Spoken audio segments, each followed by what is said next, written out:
গত ১৬ বছর এই আলোচনা শুনলে মানুষের শোনার আগ্রহ থাকতো না, মানুষ শুনতেও চাইতো না। এখন যেহেতু উর্বর ভূমি আছে, মানুষের মধ্যে আগ্রহ আছে, সেহেতু এই আলোচনা আমাকে করতে হচ্ছে এবং এই বিষয়ের বিভিন্ন অ্যাঙ্গেলে বিভিন্ন দিক থেকে ধারাবাহিক আমি আলোচনা করে যাচ্ছি। তো ইসলামের রাষ্ট্রীয় দর্শন এবং অর্থনৈতিক দর্শন, এটি বলে কি বুঝাতে চাচ্ছি? এটি বলে বুঝাতে চাচ্ছি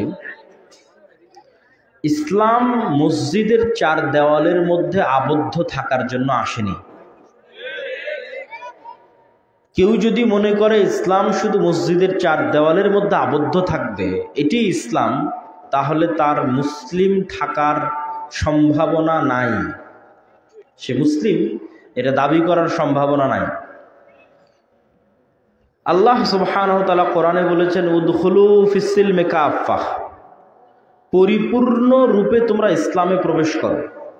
পরিপূর্ণ রূপে ইসলামে প্রবেশ মানে বাড়িতে ইসলাম মানবে, মসজিদে ইসলাম মানবে, কিন্তু সংসদে যখন বসবে, ব্যাংকে যখন যাবে, আদালতে যখন যাবে, তখন ইসলাম মানবে না।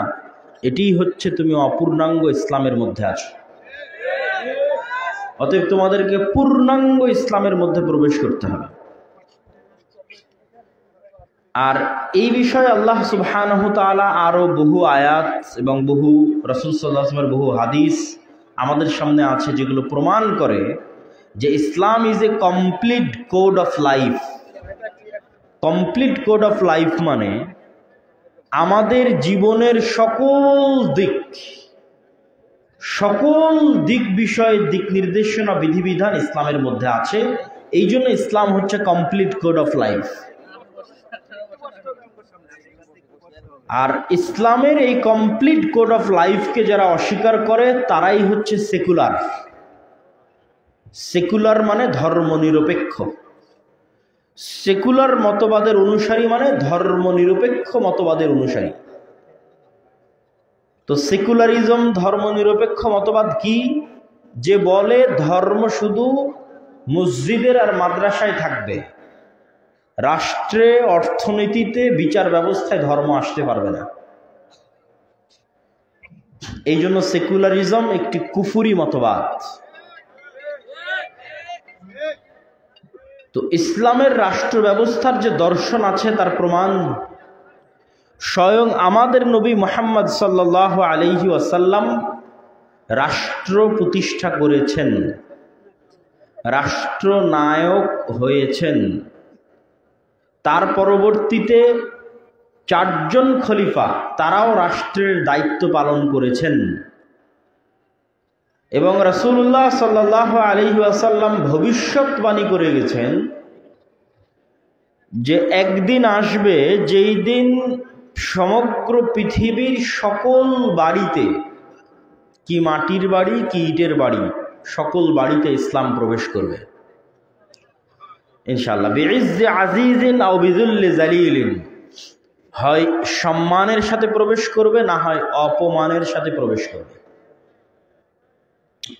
তথা যে সম্মানের সাথে দিন গ্রহণ করবে তার বাড়িতে সম্মানের সাথে প্রবেশ করবে, যে সম্মানের সাথে গ্রহণ করবে না তার বাড়িতে জোরপূর্বক প্রবেশ করবে। এবং রাসূলুল্লাহ সাল্লাল্লাহু আলাইহি ওয়াসাল্লাম আরো বলেছেন, লা তাকুমুস সাআহ, কিয়ামত ততদিন পর্যন্ত সংঘটিত হবে না যতদিন না ঈসা ইবনে মারিয়াম পৃথিবীতে নেমে না আসছে। আর মারিয়ামের সন্তান ঈসা যখন পৃথিবীতে নেমে আসবে, তখন তিনি ক্রুশকে ভেঙে দিবেন, শুকুরকে নিষিদ্ধ করবেন। ক্রুশ ভেঙে দিবেন কেন? কেননা যেই মুহূর্তে ঈসা বিন মারিয়াম নামবেন, সেই নামার প্রেক্ষাপটটা হবে ক্রুশ ভেঙে দেওয়ার মতো। কি সেই প্রেক্ষাপট? আল্লাহর নবী বলেন সাল্লাল্লাহু আলাইহি ওয়াসাল্লাম যে রোমান খ্রিস্টানদের সাথে তোমাদের একটা চুক্তি হবে। এই চুক্তির ভিত্তিতে তোমরা আর রোমান খ্রিস্টানেরা এক কমন শত্রুর বিরুদ্ধে লড়াই করবে। সেই কমন শত্রু কে হবে আল্লাহ ভালো জানে। রোমান, খ্রিস্টান এবং মুসলমানেরা একসাথে কাঁধে কাঁধ মিলিয়ে এক কমন শত্রুর বিরুদ্ধে যুদ্ধ করবে। সেই যুদ্ধে তোমরা বিজয়ী হবে।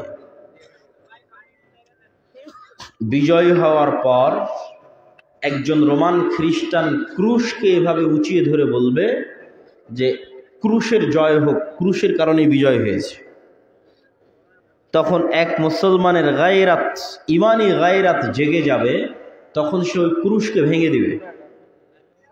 যখন ক্রুশকে ভেঙে দিবে তখন রোমান প্রায় ৮০টি পতাকার নিচে, প্রত্যেক পতাকার নিচে ১২,০০০ করে সৈন্যবাহিনী থাকবে। প্রায় ৮০টি পতাকার নিচে, যে ৮০টি পতাকার প্রত্যেক পতাকার অধীনে ১২,০০০ সেনা থাকবে, এরকম এক বিশাল সেনাবহর নিয়ে, ১০ লক্ষাধিক সেনাবহর নিয়ে রোমান খ্রিস্টানেরা একত্রিত হবে মুসলমানদের বিরুদ্ধে যুদ্ধ করার জন্য। মুসলমানদের ৩ ভাগের ১ ভাগ এই যুদ্ধে আল্লাহর রাস্তায় শহীদ হয়ে যাবে। আল্লাহর নবী বলেন তারা পৃথিবীর সর্বশ্রেষ্ঠ শহীদ। মুসলমানদের ৩ ভাগের ১ ভাগ এই যুদ্ধে পলায়ন করবে, যুদ্ধের মাঠ ছেড়ে দিয়ে। আল্লাহর নবী বলেন তাদের গুনাহ কোনোদিন ক্ষমা করা হবে না। যুদ্ধের মাঠ থেকে পালিয়ে যাওয়া কবিরা গুনাহ, জিহাদের মাঠ থেকে পালিয়ে যাওয়া, চলন্ত জিহাদের মাঠ ছেড়ে পালিয়ে যাওয়া কবিরা গুনাহ। কিন্তু ওই চলন্ত জিহাদের মাঠ থেকে যে পালিয়ে যাবে ওটার ক্ষমা হবে না। অন্য জিহাদের মাঠ থেকে কেউ পালিয়ে গেলে তওবা করলে ক্ষমা হতে পারে, আল্লাহর ইচ্ছা। কিন্তু ওই ভয়ঙ্কর ভয়াবহ যুদ্ধে যেটা রোমানদের বিরুদ্ধে হবে, খ্রিস্টানদের বিরুদ্ধে হবে, ৩ ভাগের ১ ভাগ মুসলমান পালিয়ে যাবে, তাদের কোনোদিন ক্ষমা করা হবে না নেওয়ার জন্য। কিন্তু আসার পথে তারা বুঝবে যে ঘটনা মিথ্যা, দাজ্জাল তখনও বের হয়নি। কিন্তু দাজ্জাল বের হওয়ার পরিবেশ আসলে তৈরি হয়ে গেছে, তারাও বুঝতে পারবে। যখন দামেস্কে ফিরে আসবে, দামেস্কের কোন এক মসজিদে ঈসা আলাইহিস সালাতু ওয়াস সালাম এই যুদ্ধের পরবর্তী সময়ে তারপরে তো অবশ্যই দাজ্জালের বিরুদ্ধে যুদ্ধ হবেই। দাজ্জালের বিরুদ্ধে যুদ্ধের কথা বলা আছে যে ঈসা আলাইহিস সালাতু ওয়াস সালাম দাজ্জালকে ধরার জন্য জেরুজালেমের উদ্দেশ্যে রওনা দেবেন। জেরুজালেমের বাব আল লুদ, লুদ নামক দরজার সামনে তিনি দাজ্জালকে হত্যা করবেন। দাজ্জাল ঈসা আলাইহিস সালাতু ওয়াস সালামকে দেখে পানির মতো গলতে থাকবে, লবণ যেভাবে গলে, কিন্তু গলে শেষ হওয়ার আগে ঈসা আলাইহিস সালাম তাকে হত্যা করবেন নিজে হাতে। তো এত লম্বা ঘটনা কোন প্রেক্ষিতে বললাম? যে ঈসা আলাইহিস সালাম পৃথিবীতে নেমে আল্লাহর নবী বলছেন তিনি ক্রুশ ভেঙে দিবেন। কেন ভাঙবেন? এত বড় যুদ্ধের শুরুই তো হলো ক্রুশ ভাঙাকে কেন্দ্র করে। ফলত মুসলমানেরা যখন বিজয়ী হবে, সারা পৃথিবী থেকে ক্রুশ উঠে যাবে, শুকুরের গোস্তকে হারাম করে দিবেন। আর ৩ নাম্বার কি করবেন, এটা আমাদের আজকের আলোচ্য বিষয়ের মূল পয়েন্ট। আল্লাহর নবী ৩ নম্বরে বলছেন তিনি হবেন হাকামান মুকসিতা। ৭ বছর ব্যাপী পৃথিবীতে ন্যায়ের শাসন, ন্যায় বিচারের শাসন প্রতিষ্ঠা করবেন। বলেন আল্লাহু আকবার। তো এই বাক্য থেকে আমাদের অর্জন কি, আমাদের আজকের আলোচনার বিষয়বস্তু কি? ইসলামের রাষ্ট্র দর্শনের ব্র্যান্ডিংটা কি? কি ব্র্যান্ডিং ইসলাম করছে তার রাষ্ট্রীয় দর্শনের জন্য, এই বাক্যের মধ্যে তা ফুটে উঠবে। যেমন আজকে যদি বলি আপনাদের আজকের এই অনুষ্ঠানের ব্র্যান্ডিংটা কি, তো আপনারা বলবেন আজকের অনুষ্ঠানে শেখ আব্দুর রাজ্জাক বিন ইউসুফ এবং তার ৩ সন্তান উপস্থিত হবে, এটাই ফোকাসিং পয়েন্ট। আরও অনেক বক্তা আছে, আয়োজক আছে, অতিথি আছে, কিন্তু ফোকাসিং এটাই। ঠিক যে কোনো কোম্পানি তার একটা না একটা ব্র্যান্ডিং বাক্য আছে, শব্দ আছে, যেটা তার ফোকাস। যে এই ফ্রিজের জগতে, এসির জগতে অমুক ১ নাম্বার, বা এই প্রোডাক্টের জগতে অমুক বেস্ট, গাড়ির জগতে অমুক বেস্ট। তো ব্র্যান্ডিংটা হয় শর্টকাট। আরও অনেক গুণ আছে, যে গুণ আরও অনেকের মধ্যে থাকতে পারে, কিন্তু যেটার কারণে সে এগিয়ে, ওটাই ব্র্যান্ডিং। তো ইসলাম রাষ্ট্র প্রতিষ্ঠা হবে, এটার ব্র্যান্ডিং কি? আল্লাহর নবী বলছেন ঈসা আলাইহিস সালাতু ওয়াস সালাম ৭ বছর ব্যাপী ন্যায়ের শাসন প্রতিষ্ঠা করবে। তাহলে বলেন তো ইসলামের শাসন ব্যবস্থার ব্র্যান্ডিং কি? ন্যায় প্রতিষ্ঠা হবে, ন্যায় বিচার প্রতিষ্ঠা হবে। আল্লাহ নবী আরও অনেক কিছু বলতে পারতেন, ইসলামের শাসন ব্যবস্থার আরও অনেক ভালো ভালো দিক আছে। বলতে পারতেন তিনি সারা পৃথিবীর সব মানুষকে নামাজ আদায় করাবেন, সারা পৃথিবীর সব মানুষকে, সব মহিলা মানুষকে পর্দা করাবেন, আরও অনেক ডট ডট অসংখ্য পয়েন্ট আছে, ওগুলো ইসলামের অংশ। কিন্তু ইসলামের রাষ্ট্র ব্যবস্থার ব্র্যান্ডিং নয়। ইসলামী রাষ্ট্র ব্যবস্থার ব্র্যান্ডিং হচ্ছে ন্যায়ের শাসন প্রতিষ্ঠান, যেটা আল্লাহ নবী ঈসা আলাইহিস সালামের ক্ষেত্রে বললেন। কেননা ঈসা আলাইহিস সালাম যে শাসন প্রতিষ্ঠা করবে ওটা ইসলামী শাসন না অন ইসলামিক শাসন? ইসলামী শাসন। ঈসা আলাইহিস সালাতু ওয়াস সালাম যে শাসন প্রতিষ্ঠা করবেন সেটা ইসলামী খেলাফা। তাহলে ইসলামী খেলাফার 1 নম্বর ব্র্যান্ডিং ন্যায় বিচার প্রতিষ্ঠা হবে। 2 নম্বর ব্র্যান্ডিং আর পরের বাক্যে আসতেছে, দেখেন রাসূলুল্লাহ সাল্লাল্লাহু আলাইহি ওয়াসাল্লাম বলছেন, মানুষের সম্পদ এই 7 বছরে ন্যায় বিচার প্রতিষ্ঠা হওয়ার কারণে এত বেশি হয়ে যাবে যে কেউ টাকা নিবে এই নেওয়ার মতো লোক থাকবে না। বলেন আল্লাহু আকবার। তাহলে ন্যায় বিচারের সাথে টাকার সম্পর্ক তৈরি হয়ে গেল। আজকে আমার বক্তব্যের বিষয় কিন্তু এই দুইটাই, 1 রাষ্ট্রে ইসলাম, 2 অর্থনীতিতে ইসলাম। রাষ্ট্রে ইসলাম, ন্যায় বিচার প্রতিষ্ঠা হয়ে গেলে টাকা বেড়ে যাবে। কেন? আমি স্বেচ্ছাসেবকদের অনুরোধ করব যে আপনারা স্থায়ীভাবে ওখানে কয়েকজন লোক রাখেন, যারা দাঁড়াবে তাদেরকে বারবার এই কোনায় জায়গা ফাঁকা আছে, পিছনে আছে, অথবা এই সাইডেও আপনারা জায়গা বেশি করে দেন, বসার ব্যবস্থা করে দেন। যেহেতু জায়গা সংকলন হচ্ছে না, বসার ব্যবস্থা করে দেন। সম্মানিত উপস্থিতি, আমরা আপনাদের সামনে আলোচনা তুলে ধরছিলাম ইসলামের রাষ্ট্র ব্যবস্থার ব্র্যান্ডিংটা কি, ন্যায়। অর্থনীতির ব্র্যান্ডিং কি, ন্যায় প্রতিষ্ঠা হলে কেন টাকা বেশি হয়।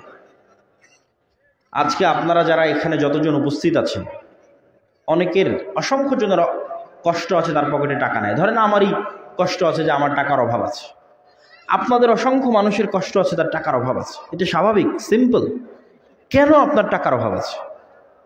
হাদিস বলছে এই পৃথিবীতে ন্যায় নাই, এই দেশে ন্যায় নাই, এই জন্য আপনি গরিব।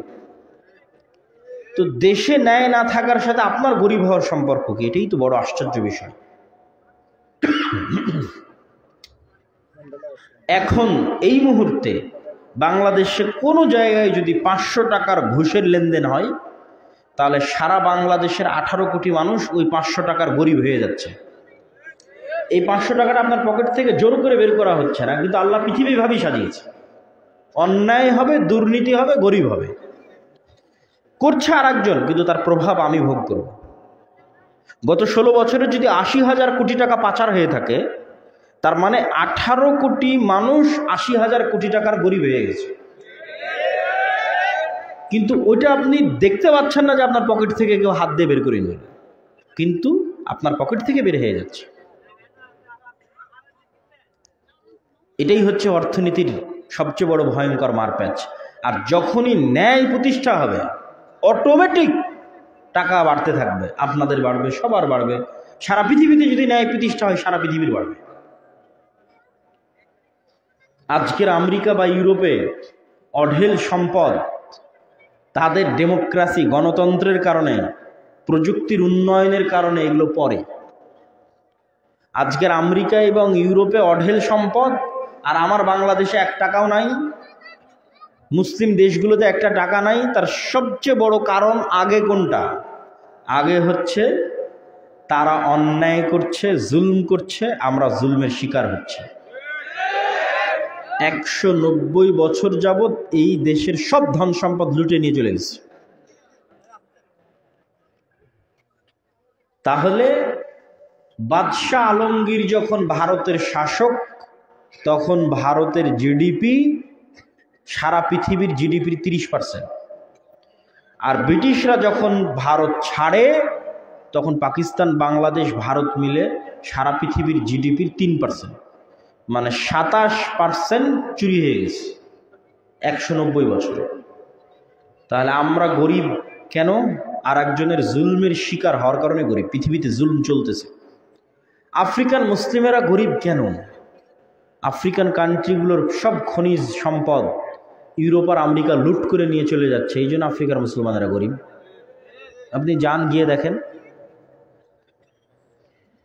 তাহলে পৃথিবীতে আমরা গরিব আছি, পৃথিবীতে মানুষ গরিব আছে, কারণ পৃথিবীতে জুলম আছে। পৃথিবীতে যদি ন্যায় প্রতিষ্ঠা হবে, পৃথিবীতে কেউ গরিব থাকবে না। আল্লাহর নবী বলছেন হাদিসে যে ঈসা আলাইহিস সালাতু ওয়াস সালাম হাকামান মুকসিতা, সারা পৃথিবীতে ন্যায় বিচার প্রতিষ্ঠা করবেন। আর ন্যায় বিচারের ফলে কি ঘটবে? টাকা নেওয়ার মতো লোক থাকবে না। এটা লজিক্যাল, এটা বাস্তব, এটা সত্য। সম্মানিত উপস্থিতি, এই জন্য আমাদের আগে বুঝতে হবে রাষ্ট্রে ইসলাম গেলে উপকার কি। মানুষকে ভয় দেখানো হয়, রাষ্ট্রে ইসলামের নেগেটিভ চরিত্র দেখানো হয়। রাষ্ট্রে ইসলাম গেল মানে জঙ্গি হয়ে গেল, রাষ্ট্রে ইসলাম গেল মানে সন্ত্রাসী হয়ে গেল। আর আল্লাহর নবী বলছেন রাষ্ট্রে ইসলাম গেল মানে ন্যায় বিচার প্রতিষ্ঠা। সম্মানিত উপস্থিতি, যখনই মানুষ বুঝবে যে রাষ্ট্রে ইসলাম গেলে ন্যায় প্রতিষ্ঠা হবে, একটা মানুষ মাজলুম হবে না, রাষ্ট্রে ইসলাম গেলে মানুষের ধন সম্পদ বেড়ে যাবে, তখন আপনিও চাইবেন যে রাষ্ট্র ক্ষমতা ইসলাম যাক। চাইবেন না? চাইবেন না? অবশ্যই চাইবেন। প্রশ্ন হচ্ছে যাবে কিভাবে? রাষ্ট্রে ইসলাম যাবে ঠিক ওইভাবেই যেইভাবে নবী রাসূলদের মাধ্যমে রাষ্ট্রে ইসলাম গেছে। নবী রাসূলদের পদ্ধতির বাইরে আর কোনো পদ্ধতিতে পূর্ণাঙ্গ ইসলামের রাষ্ট্রে যে কোনো তন্ত্রমন্ত্রের মাধ্যমে ইসলামকে রাষ্ট্র ক্ষমতায় নিয়ে যেতে চাইলে সেটি বিকৃত ইসলাম যাবে, সেটি ভেজাল ইসলাম যাবে, সঠিক অবিকৃত ইসলাম যাবে না।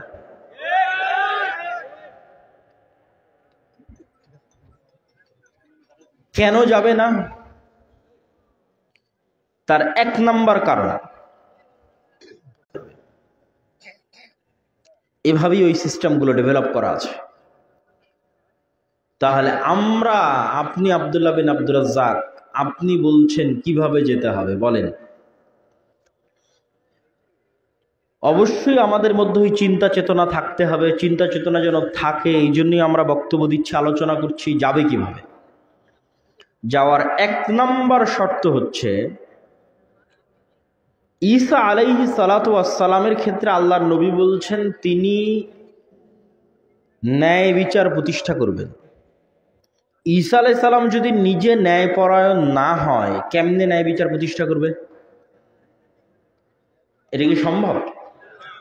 ঈসা আলাইহিস সালাম যদি ন্যায় বিচার পৃথিবীতে প্রতিষ্ঠা করতে চায়, আগে ঈসা আলাইহিস সালামকে নিজেকে ন্যায়পরায়ণ হতে হবে, তবেই তিনি পৃথিবীতে ন্যায় বিচার প্রতিষ্ঠা করতে পারবেন। তাহলে আমরা যদি বলি যে আমরা ক্ষমতায় যাব ইসলামের নামে আল্লাহর দয়ায়, তো ইসলামের নামে আল্লাহর দয়ায় যেই ক্ষমতায় যাবেন, ওই ক্ষমতার এক নাম্বার শর্ত ন্যায় বিচার প্রতিষ্ঠা করা। তাহলে আগে আমার এবং আপনার মধ্যে ন্যায়পরায়ণতা থাকতে হবে, তবে আল্লাহ আমাকে এবং আপনাকে তার দয়ায় রাষ্ট্র ক্ষমতায় দিবে। যদি আমার এবং আপনার মধ্যে ন্যায়পরায়ণতা না থাকে, তাহলে আল্লাহর দয়ায় ইসলামের নামে আল্লাহ আমাদেরকে রাষ্ট্র ক্ষমতায় দিবেন না। আমি যদি আরো স্পষ্ট করে বলি, ধরেন আমরা আজকে মঞ্চে দাঁড়িয়ে বক্তব্যের আলোচনায় গত 16 বছর কত দুর্নীতি হয়েছে তার বিবরণ দিচ্ছি। ফেসবুকে, ইউটিউবে, টুইটারে, টিকটকে আমাদের জেনজি ট্রল করতেছে, মজাক করতেছে, ঠাট্টা করতেছে, কিন্তু বিশ্বাস করেন যারা আজকে এগুলোর নিন্দা করতেছে, ট্রল করতেছে, ঠাট্টা করতেছে, এদেরকে ক্ষমতায় বসায় দেন, এরা গত 16 বছরের চেয়ে বেশি দুর্নীতি করবে।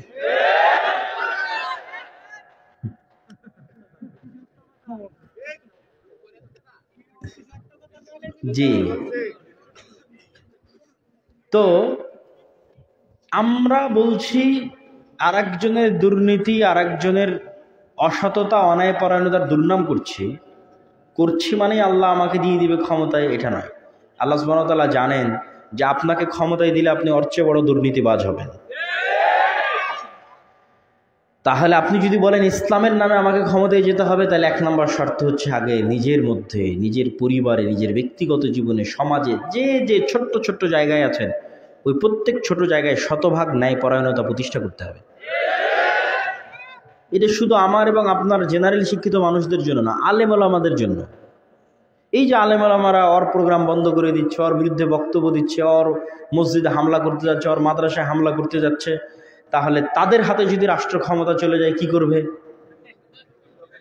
ন্যায় বিচার প্রতিষ্ঠা করতে পারবে? তাহলে আলেম ওলামাদের মধ্যে যত মতভেদ আছে, মাদ্রাসায় যত গন্ডগোল আছে, ইসলামী দলে যত গন্ডগোল আছে, এই ধরেন তাবলিগ জামাতের 2 গ্রুপ মারামারি করতেছে, এরকম কি হানাফি কি আহলে হাদিস, আমি কিন্তু বিশেষ কোনো গোত্রকে লক্ষ্য করে বলছি না, কি হানাফি কি আহলে হাদিস, যেখানে গ্রুপিং আছে ওখানে যায় দেখেন মাসলা মাসাইল আসল বিষয় নয়, ভিতরে ঢুকে দেখবেন ন্যায়পরায়ণতা নাই। তাহলে যে তার দলের মধ্যে ন্যায় প্রতিষ্ঠা করতে পারলো না, তার মাদ্রাসায় ন্যায় প্রতিষ্ঠা করতে পারলো না, তার মসজিদে পারলো না, আল্লাহ সুবহানাহু ওয়া তাআলার ঠেকা পড়েনি যে তাকে রাষ্ট্র ক্ষমতায় দিবে। রাষ্ট্র ক্ষমতায় দিলেও আরো অনেক বড় জালেম হয়ে যাবে। এই জন্য আল্লাহ তাকে আল্লাহর দয়ায় রাষ্ট্র ক্ষমতা দিবে না। সম্মানিত উপস্থিতি, আর আমাদের মধ্যে যদি উদাহরণ নেন যে আমরা কি দিয়ে পরীক্ষা করব আমাদের মধ্যে ন্যায় বিচার আছে কিনা। আপনার বাবা যখন মারা গেছে, আপনার বাবা মারা যাওয়ার পর আপনি আপনার বোনকে আপনার বাবার সম্পত্তিতে ন্যায়ের সাথে ভাগ দিয়েছেন কি? এটা ধরেন একটা প্রশ্ন, একটা মাপকাঠি, কি দিয়ে আপনি মাপবেন যে আপনি ন্যায়পরায়ণ কিনা? আল্লাহ আপনাকে বাছাই করতে পারে কিনা দেশের নেতা বানানোর জন্য, জাতির সমাজের নেতা বানানোর জন্য? আপনি নিজেকে পরীক্ষা করে দেখেন, আশেপাশের মানুষকে পরীক্ষা করে দেখেন, তো দেখা যাবে বেশিরভাগ ক্ষেত্রে হয় বোনকে ভাগই দেয়নি, অথবা বোনকে যদি ভাগ দিয়ে থাকে তাহলে কুমিল্লা শহরের দামি জমিটা নিজে নিয়েছে আর বিলের মধ্যে জমিটা বোনকে দিয়েছে।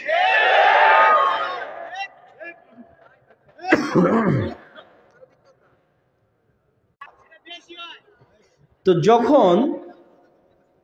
যখন যৌতুকের ভিত্তিতে কোনো বিবাহ হয়, আপনার দৃষ্টিতে কি মনে হয়? আমি কিন্তু ইবাদতের আলোচনা করছি না, ন্যায় অন্যায় মানে মানুষের সাথে, এখানে ইবাদত আলোচ্য বিষয় নয়, নামাজে কোনটা ঠিক কোনটা বেঠিক এটা আলোচ্য বিষয় নয়, আলোচ্য বিষয় ন্যায় মানে মানুষের সাথে ন্যায়।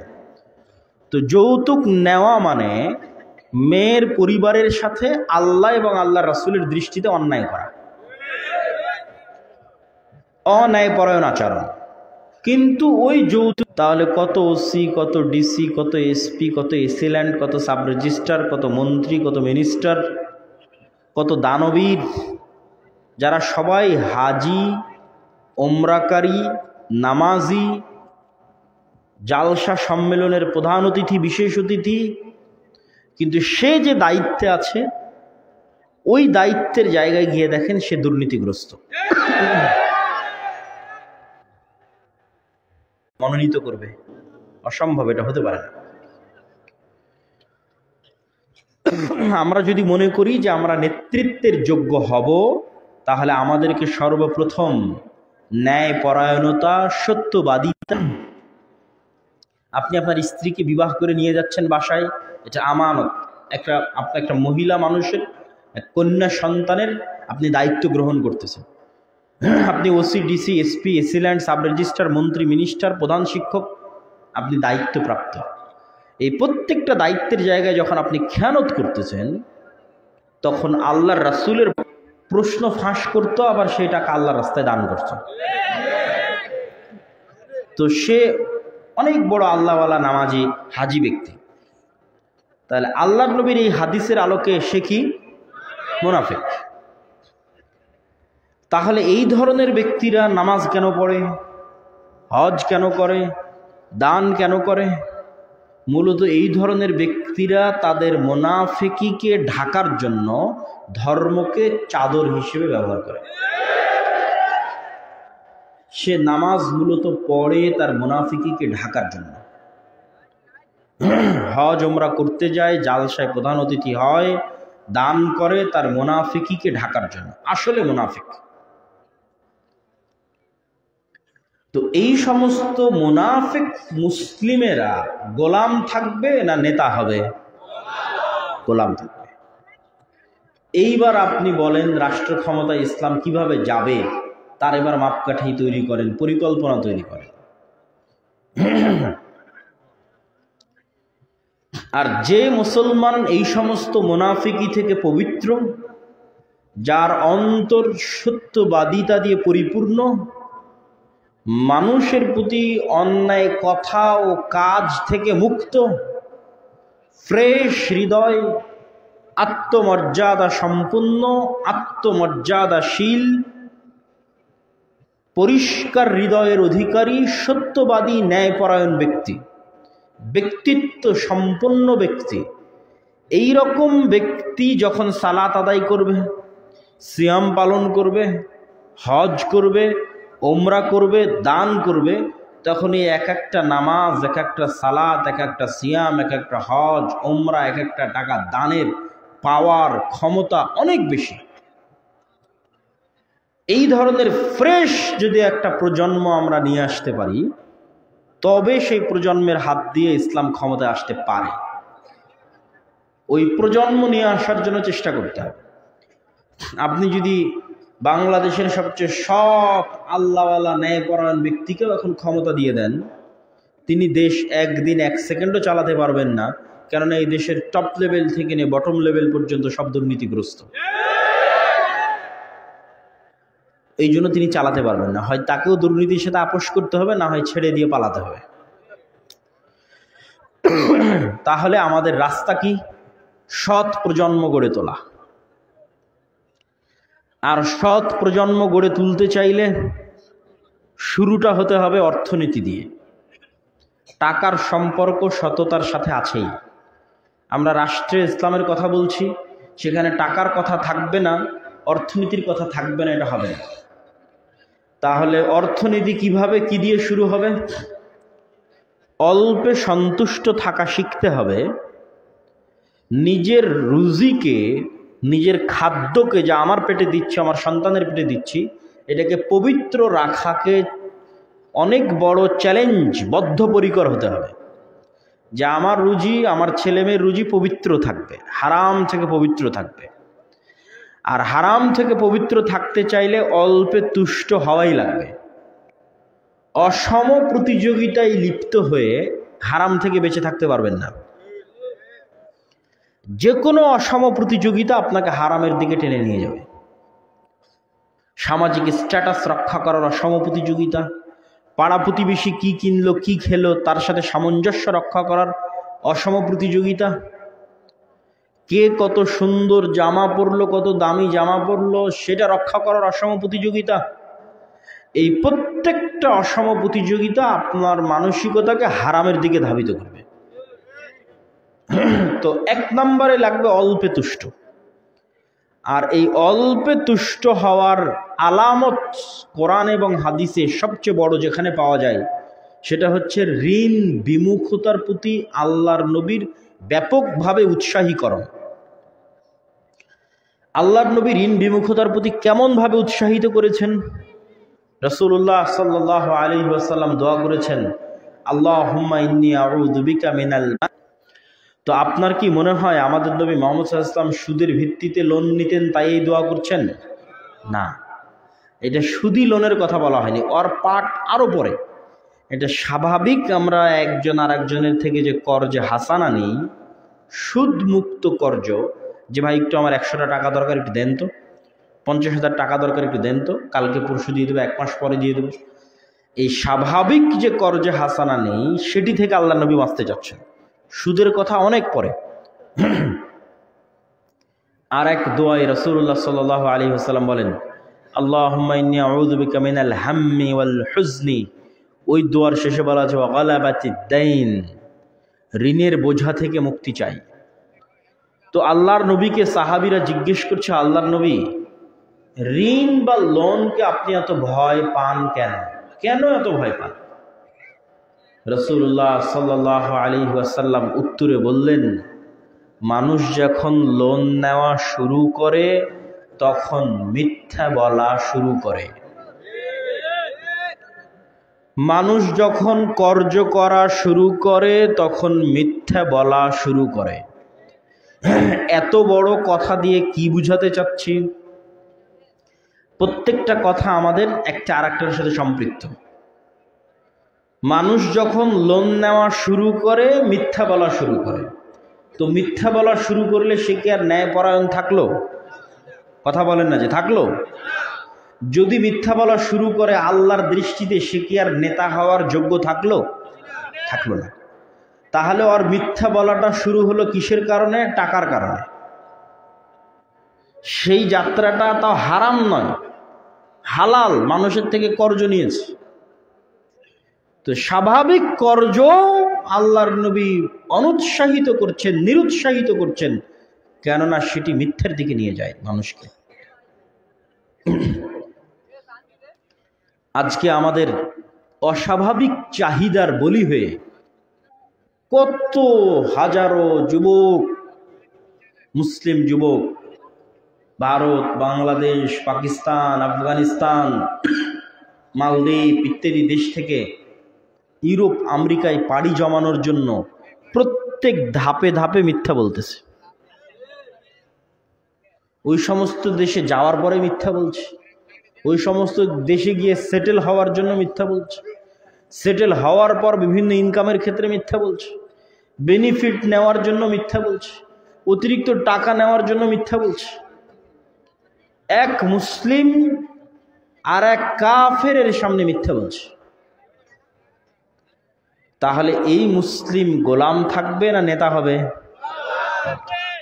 আর আজ থেকে 1400 বছর আগে একজন কাফের সত্য বলেছে। আবু সুফিয়ান রাদিয়াল্লাহু তাআলা আনহু যখন তিনি কাফের, বাদশাহ হিরাক্লিয়াসের দরবারে, কোনো লাইভ নাই, ক্যামেরা নাই, রেকর্ডার নাই, কিচ্ছু নেই। বাদশাহ হিরাক্লিয়াস আবু সুফিয়ান রাদিয়াল্লাহু তাআলা আনহুকে জিজ্ঞেস করছে, বলো মুহাম্মদ সাল্লাল্লাহু আলাইহি ওয়াসাল্লাম সম্পর্কে জানাও। উনি একটা কথা মিথ্যা বলেননি। মানে জন্মগত নেতা হওয়ার যোগ্যতা তার মধ্যে আছে। সমস্যা কি? মূর্তির পূজা করতেছে, কিন্তু পার্সোনালিটি, ব্যক্তিত্ব আজকের যুগের মুসলমানদের চাইতে অনেক উপরে। আবু সুফিয়ান রাদিয়াল্লাহু তাআলা আনহুর ওই কাফের অবস্থায় তার যে পার্সোনালিটি, কাফের অবস্থায় তার যে ব্যক্তিত্ব, কাফের অবস্থায় তার যে আত্মমর্যাদা, আত্মসম্মান, যে তিনি মিথ্যা বলছেন না তার শত্রুর বিষয়ে, ওই আত্মমর্যাদা, ওই আত্মসম্মান আজকের যুগের আমরা যারা নিজেদের মুসলমান দাবি করছি তাদের চেয়ে অনেক উপরে। তো যখন ওই আবু সুফিয়ান রাদিয়াল্লাহু তাআলা ইসলাম গ্রহণ করে নিলেন, শিরককে ছেড়ে দিলেন, তো জন্মগত সত্যবাদিতা তো আছেই, জন্মগত ব্যক্তিত্ব তো আছেই, তার সাথে যুক্ত হলো ইসলাম। এটা কতটা পাওয়ারফুল হতে পারে? ওই পাওয়ার যুক্ত হয়েছে ওমর রাদিয়াল্লাহু তাআলার মধ্যে, ওই পাওয়ার যুক্ত হয়েছে খালিদ বিন ওয়ালিদের মধ্যে, ওই পাওয়ার যুক্ত হয়েছে আমর ইবনে আল-আসের মধ্যে, যে তাদের ব্যক্তিত্বটা এইভাবে ডেভেলপ করা হয়েছে যে তারা মিথ্যা বলা জানে না, তারা অন্যায় করা জানে না, তারা মাথা নত করা জানে না। প্রত্যেকটা ধাপে ধাপে অন্যায় পরায়ণ, অর্থের কাছে বিক্রি, টাকার কাছে বিক্রি। তাহলে আমরা কেমনে দেশ ও জাতির নেতৃত্ব দিব? কেমনে আল্লাহ আমাদেরকে বাছাই করবে যে ইসলাম প্রতিষ্ঠা করার জন্য আমরা নেতা হব? এটা অসম্ভব। একজন ব্যক্তি আল্লাহর রাস্তায় যুদ্ধ করলো, শহীদ হলো, আবার জীবিত হলো, আবার যুদ্ধ করলো, আবার শহীদ হলো, আবার জীবিত হলো, আবার যুদ্ধ করলো, আবার শহীদ হলো। এই ব্যক্তি জান্নাতে যেতে পারবে না যদি তার ঋণ থাকে। অথচ জান্নাতে যাওয়ার সবচেয়ে শর্টকাট রাস্তা ছিল শহীদ হওয়া। এর চাইতে শর্টকাট কোনো রাস্তা জান্নাতে যাওয়ার নাই। কিন্তু এই রকম শহীদ 3 বার হলো। আল্লাহ নবী বলছে জান্নাতে যেতে পারবে না যদি লোন থাকে। সুদের লোনের কথা বলেন, সুদের লোন আরো পরে। মানুষ বিলাসিতার জন্য আর একজনের কাছে কর্জ করবে, এটা ইসলামের অর্থনৈতিক দর্শনের লক্ষ লক্ষ কিলোমিটারের মধ্যে নাই। তো মানুষ লোন করবে কখন? যখন ওর বাচ্চার অপারেশন করতে পারছে না, মারা যাবে। এইটা সুদের কথা বলতেছে না, স্বাভাবিক কর্জের কথা বলতেছে। সুদের কথা বহু পরে, ওর অস্তিত্বই নেই। স্বাভাবিক লোন মানুষ মোটরসাইকেল কেনার জন্য নিবে, এসি কেনার জন্য নিবে, ফ্রিজ কেনার জন্য নিবে, টিনের বাড়ি পাকা করার জন্য নিবে। এর অস্তিত্ব স্বাভাবিক লোন, সুদের না, এমনি লোন। ভাই তুমি আমাকে 10,000 টাকা দাও, আমি একটা মোটরসাইকেল নিব। ভাই তুমি আমাকে 20,000 টাকা দাও, আমি একটা ফোন কিনব। মানে বিলাসিতার জন্য আরেকজনের থেকে টাকা ধার করবে, সুদ বহু করে, এমনি। এরই অস্তিত্ব ইসলামের কয়েক লক্ষ কিলোমিটারের মধ্যে না। তো নিবে কখন লোন? কর্জে হাসানা নিবে কখন? ওর মেয়ে অপারেশনে আছে, মারা যাচ্ছে, টাকার অভাব, তখন কর্জে হাসানা। বাচ্চাকে পড়াতে পারতেছে না, নিরুপায়, তখন কর্জে হাসানা নেবে। তাহলে সুদ ভিত্তিক লোন আরো কত পরে থাকতে পারে। কিন্তু আজকের পৃথিবীকে তৈরি করা হয়েছে, এমন একটা ইকোসিস্টেমের উপর আজকের পৃথিবীকে ডেভেলপ করা হয়েছে যে আপনি সুদমুক্ত জীবনযাপন করতে চাইলেও পারবেন না। বাংলাদেশে তাও যদি কারো 10-15 বিঘা জমি থাকে, বাপদাদার রেখে যাওয়া 20-30 বিঘা জমি থাকে, তো তাও তার পক্ষে সুদমুক্ত থাকা কিছুটা হলেও সম্ভব, যে সে সুদমুক্ত থাকবে। কিন্তু ইউরোপ এবং আমেরিকায় যাওয়ার পরে আপনি ঢুকলেন, ঢোকার পরে সুদমুক্ত থাকবেন, এর প্রসেস আকাশ কুসুম কল্পনার সামনে। এমন কোনো রাস্তা নাই যে রাস্তা দিয়ে আপনি বলবেন আমি সুদমুক্ত থাকব। এটা ইকোসিস্টেম ডেভেলপ করা হয়েছে। তথা there is no cash money without loan. আমার পকেটে যদি 100 টাকাও থাকে, তাহলে এই 100 টাকা বাস্তব 100 টাকা নয়, 100 টাকার বিপরীতে লোন আছে। কোনো ক্যাশ টাকা নাই লোন ছাড়া। এই পৃথিবীর দিকে ধাবিত হচ্ছে পৃথিবী। কেন পৃথিবীকে এইভাবে সুদী অর্থনীতির মধ্যে জর্জরিত করা হচ্ছে? টাকাই মানুষকে গোলাম বানায়। ওই যে মিথ্যা বলা শুরু হলো, গোলাম হওয়া শুরু হলো। আত্মমর্যাদা নষ্ট হওয়া শুরু হলো, গোলাম হওয়া শুরু হলো। তো সুদী সিস্টেম যত শক্তিশালী হবে, পৃথিবীর মানুষ তত বেশি গোলাম হবে। মুসলমানেরা যত বেশি সুদের মধ্যে যাবে, মুসলমানেরা তত বেশি গোলাম হবে। দেখতে পাবে না আব্দুল্লাহ কি বলতেছে, আমি তো সুদের ভিত্তিতে লোন নিয়ে বাড়ি করলাম, কই গোলাম হলাম? কিন্তু গোলাম হবে। এটা একটা ইকোসিস্টেম। এই ইকোসিস্টেম তাকে গোলাম করবে, চাইলেও সে এটা থেকে বের হতে পারবে না। আর যদি বলে আমি গোলামি থেকে বের হব, ওই যে আল্লাহ এবং আল্লাহ রসুল যেমন বলেছে, যে ব্যক্তি সুদের সাথে সম্পৃক্ত হলো, সে আল্লাহ এবং আল্লাহ রসুলের বিরুদ্ধে যুদ্ধ ঘোষণা করলো। তো মুসলমানেরা যেই দিন সুদের বিরুদ্ধে যুদ্ধ ঘোষণা করবে, যেই দিন একদল মুসলমান ঘোষণা করবে যে আমরা অর্থনৈতিকভাবে সুদের বিরুদ্ধে যুদ্ধ ঘোষণা করলাম, এটা গেল অর্থনীতিতে। আর ওই একদল মুসলমান ঘোষণা করবে যে আমরা আমাদের জীবনে সত্যবাদী আর ন্যায়পরায়ণ থাকব।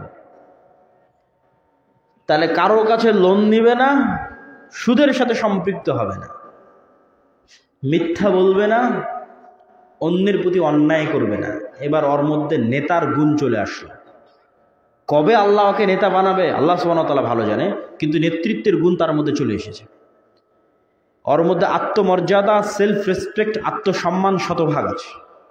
পৃথিবীর কোনো শক্তির সাথে কম্প্রোমাইজ সে করবে না, পৃথিবীর কোনো শক্তির কাছে মাথা নত সে করবে না। এরকম একদল, একটা প্রজন্ম তৈরি হয়ে গেলে আল্লাহ সুবহানাহু ওয়া তাআলা তাদের হাত দিয়ে রাষ্ট্র ক্ষমতায় ইসলামকে প্রতিষ্ঠা করবেন, যে ইসলাম আল্লাহ চান।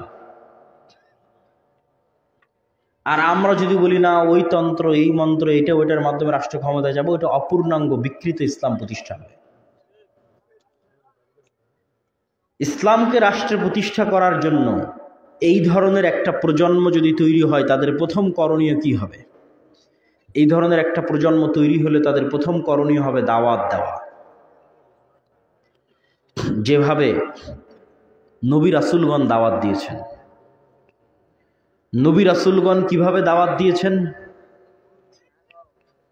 নবী রাসূলগণের দাওয়াতের সাথে আমাদের দাওয়াতের আসমান এবং জমিন পার্থক্য আছে। নবী রাসূলগণের দাওয়াতের সাথে আমাদের দাওয়াতের আসমান ও জমিন পার্থক্য আছে। নবী রাসূলগণ নিঃস্বার্থ দাওয়াত দিয়েছেন, আমরা স্বার্থের জন্য দাওয়াত দিই। নবী রাসূলগণ ক্ষমতার কেন্দ্রবিন্দুতে নিঃস্বার্থভাবে দাওয়াত দিয়েছেন, আমরা ক্ষমতার কেন্দ্রবিন্দুতে স্বার্থের জন্য যাই। আর দাওয়াতকে ওসিলা হিসেবে ব্যবহার করি, ইসলামকে মাধ্যম হিসেবে ব্যবহার করি আমার নিজস্ব ব্যক্তিগত স্বার্থ হাসিল করার জন্য। দাওয়াতের কথা কেন বলছি? আল্লাহ চাইলে মুসা আলাইহিস সালাতু ওয়াস সালামকে যে মোজেজার লাঠি দিয়েছেন, ওই মোজেজার লাঠি লক্ষ লক্ষ সাপকে খেয়ে নিতে পারতেছে, ফেরাউনকে খেয়ে নিতে পারে না? পারে না? পারে না? আল্লাহ চাইলেই পারে। তো মুসা আলাইহিস সালামকে আল্লাহ বলতেন, তুমি এই মোজেজার লাঠি দিলাম, গিয়ে ডাইরেক্ট ফেরাউনকে হত্যা করো, দিয়ে ক্ষমতা দখল করে নিয়ে ইসলামের রাষ্ট্র প্রতিষ্ঠা করো। আল্লাহ সেটা না বলে মোজেজা দিলেন, সব দিলেন, দোয়া শিখিয়ে দিলেন, সব কিছু করে বলছেন ফেরাউনকে দাওয়াত দাও। অথচ আল্লাহ জানেন ফেরাউন হেদায়েত প্রাপ্ত হবে না, তারপর আল্লাহ বলছেন ফেরাউনকে দাওয়াত দাও। শুধু তাই না, দাওয়াত নয়, নম্র ভদ্র ভাষায় দাওয়াত দাও, উগ্র ভাষায় নয়। তথা আল্লাহ সুবহানাহু ওয়া তাআলা কোনো কিছু ডাইরেক্ট হোমজিক্যালি ইনস্ট্যান্ট করে ফেলেন না। প্রত্যেকটা করার জন্য আল্লাহর একটা স্লো প্রসেস আছে। আল্লাহ সুবহানাহু ওয়া তাআলা লতীফ, সূক্ষ্ম। তিনি চাইলে ইউসুফ আলাইহিস সালাতু ওয়াস সালামকে কুয়া থেকে ফেরেশতাদের দিয়ে উঠিয়ে বাবা ইয়াকুব আলাইহিস সালামের কাছে পৌঁছে দিতে পারতেন। জিবরাইলকে বলতেন, যাও, ইউসুফ পড়ে আছে কুয়াতে, ওখান থেকে উঠিয়ে নাও, উঠিয়ে নিয়ে ইয়াকুব আমার কাছে খুব কান্দাকাটি করতেছে, তার কাছে পৌঁছে দাও। কিছুই না। আল্লাহ সুবহানাহু ওয়া তাআলার শক্তি এবং ক্ষমতার কাছে এই ছোট্ট কাজ কিছুই না। অথচ ইউসুফ হয়ে পড়েই থেকে গেলেন কুয়াতে। মানুষ, ব্যবসায়ী, স্বাভাবিক ব্যবসায়ী যাচ্ছে, সে স্বাভাবিক ব্যবসায়ী বালতিতে উঠালো, বাজারে বিক্রি করলো, মানুষের বাড়িতে কাজ করলো, মিথ্যা অপবাদ মাথায় ঘাড়ে নিল, 7 বছর জেলে থাকলো। 7 বছর। আল্লাহ চাইলে ফেরেশতাদের দিয়ে জেল থেকে বের করে দিতে পারতেন, কিন্তু আল্লাহ সুবহানাহু ওয়া তাআলা স্লো প্রসেস, লতীফ। সবাইকে আল্লাহ পরীক্ষার মধ্যে ফেলে সামনে নিয়ে যেতে চান, পরীক্ষার মধ্যে ফেলে শক্তিশালী করতে চান। এই জন্য আমি বলি, আজকের ফিলিস্তিনের ওপর যে জুলুম হচ্ছে না, আজকের সিরিয়াতে 500 জায়গায় ইসরায়েল বোমা হামলা করেছে না, এটা মুসলমানদের পরীক্ষা। আল্লাহ সুবহানাহু ওয়া তাআলা ওই স্লো প্রসেসের মধ্যে দিয়ে নিয়ে যাচ্ছেন। কেননা ওই যে মুসলমানেরা দুর্নীতিবাজ হয়ে গেছে, মিথ্যুক হয়ে গেছে, আর নিজের দিনের উপর কনফিডেন্স নাই, তখন অন্যদেরকে আল্লাহ এদের উপর চাপিয়ে দিয়েছেন যাতে এরা দিনের আল্লাহর কাছে ফিরে আসে, নিজের দিনের উপর ফিরে আসে, সঠিক রাস্তায় সঠিক পথে ফিরে আসে। পরীক্ষা। তো এই জন্য দাওয়াত আপনাকে দিতে হবে, কিন্তু নবীদের মতো কনফিডেন্সের সাথে দাওয়াত দিতে হবে, নিঃস্বার্থভাবে দিতে হবে। কনফিডেন্সটা কি সেটাও তুলে ধরি। নিজের দিনের উপর কনফিডেন্স, আত্মবিশ্বাস। আপনি বলবেন, না আমার তো আমার দিনের উপর আত্মবিশ্বাস আছে, কনফিডেন্স আছে। নাই, নাই, এটা আমি নিজে দেখেছি। লন্ডনের ইহুদি পাড়ায় গেলে 90% জন ইহুদির মুখে দাঁড়িয়ে আছে। কেন? সে তার দিনের উপর কট্টর, ড্যাম কেয়ার। দাঁড়িয়ে রাখলে মানুষ কি বলবে, মাথায় টুপি দিলে মানুষ কি বলবে, কল্পনাও করে না, চিন্তাও করে না।